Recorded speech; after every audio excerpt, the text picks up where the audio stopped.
Halo teman-teman, kembali lagi bersama saya Novi Sulastri Channel. Kali ini saya akan share nih yang akan membuat teman-teman penasaran ketika akan survei rumah. Nah, pasti teman-teman sudah ready ya segala sesuatunya ketika akan survei rumah. Tapi teman-teman juga jangan melewatkan 7 hal yang akan teman-teman persiapkan sebelum menyurvei rumah. Sebelum lanjut ke videonya, jangan lupa dukung terus channel Novi Sulastri dengan cara like, subscribe, and share sebanyak-banyaknya biar channel ini semakin berkembang. Menyurvei rumah itu ada beberapa faktor untuk mempengaruhi keputusan transaksi atau tidak ya teman-teman. Jadi meskipun teman-teman tidak jadi dalam hal transaksi, teman-teman juga harus sudah bulat kenapa teman-teman bisa tidak jadi transaksi. Lalu misalnya teman-teman jadi transaksi, juga harus benar-benar memperhatikan faktor-faktor yang mendukung teman-teman sehingga jadi transaksi. Nah, saya akan share 7 hal pentingnya seperti apa. Yang pertama, kondisi fisik dan bangunan.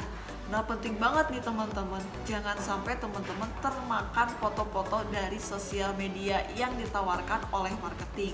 Karena bisa jadi ketika teman-teman survei akan beda karena faktor pencahayaan, faktor editing, dan lain sebagainya yang akan lebih terlihat menarik karena marketing akan melakukan berbagai cara supaya unitnya ini laku terjual.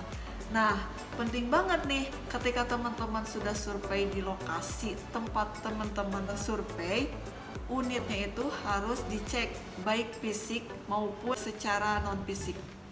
Nah, dari unit bekas maupun yang baru juga harus diperhatikan dari struktur bangunannya, dari catnya, dari temboknya.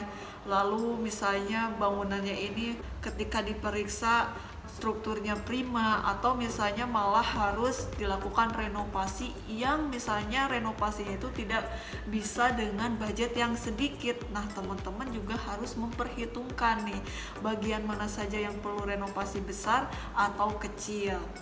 Nah, yang kedua yaitu fitur-fitur yang tidak kasat mata. Nah, seperti apa sih fitur-fitur yang tidak kasat mata ini? Yaitu dia teman-teman, fitur-fitur ini seperti sumber kelistrikan, pipa air, saluran pembuangan. Nah, kalau misalnya teman-teman tidak paham nih poin 1 dan poin 2 yang tadi, teman-teman bisa melakukan hal ini atau menyerahkan pemeriksaan ini kepada ahlinya. Poin ketiga yaitu posisi rumah dan dari segi pencahayaan.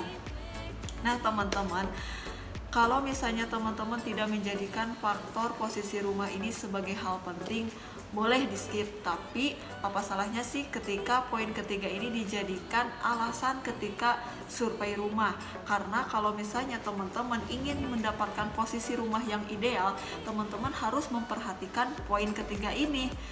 Karena jika posisi rumah teman-teman menghadap ke timur, otomatis di pagi hari teman-teman akan mendapatkan sinar matahari. Nah, otomatis di pagi hari dan sore hari akan terasa panas. Nah, kalau misalnya teman-teman ingin mendapatkan posisi yang ideal, yaitu sebaiknya di posisi utara dan selatan. Nah, di posisi utara dan selatan ini, sinar matahari sangat cukup dan juga udara akan terasa sejuk. Poin keempat yaitu reputasi pengembang. Nah, teman-teman, khususnya yang akan membeli rumah baru, teman-teman juga harus cek track recordnya si pengembang. Kenapa? Karena takut kita bertemu dengan pengembang yang abal-abal atau misalnya tidak ada payung hukumnya, seperti itu. Yang kelima yaitu legalitas tanpa celah. Nah, ketika teman-teman akan membeli unit rumah baru ataupun bekas, teman-teman juga harus cek ke legalitasannya seperti izin mendirikan bangunan atau IMB, sertifikatnya, lalu pembayaran PBB-nya secara rutin atau tidak. Nah, teman-teman, kalau misalnya poin kelima ini teman-teman tidak bisa cek sendiri, teman-teman bisa cek dulu nih ke notaris seperti apa nih legalitasnya, sah atau tidak. Nah, yang poin keenam yaitu fasilitas yang ditawarkan di dalam perumahan.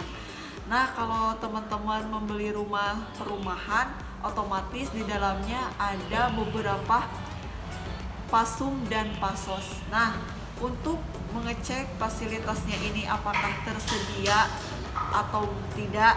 Nah, ketika misalnya marketingnya ketika promosi memberikan pernyataan bahwa misalnya di rumah A ini terdapat fasilitas ibadah, tapi ketika teman-teman survei ternyata tidak ada. Nah, teman-teman bisa ditanyakan fasilitas umumnya seperti apa, fasilitas pasosnya seperti apa.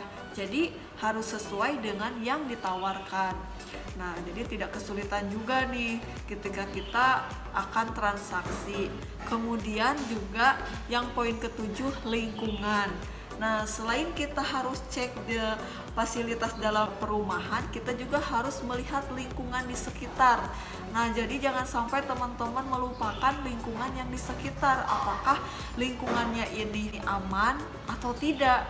Misalnya ternyata lingkungannya ini penuh dengan maling misalnya, karena atau rawan maling.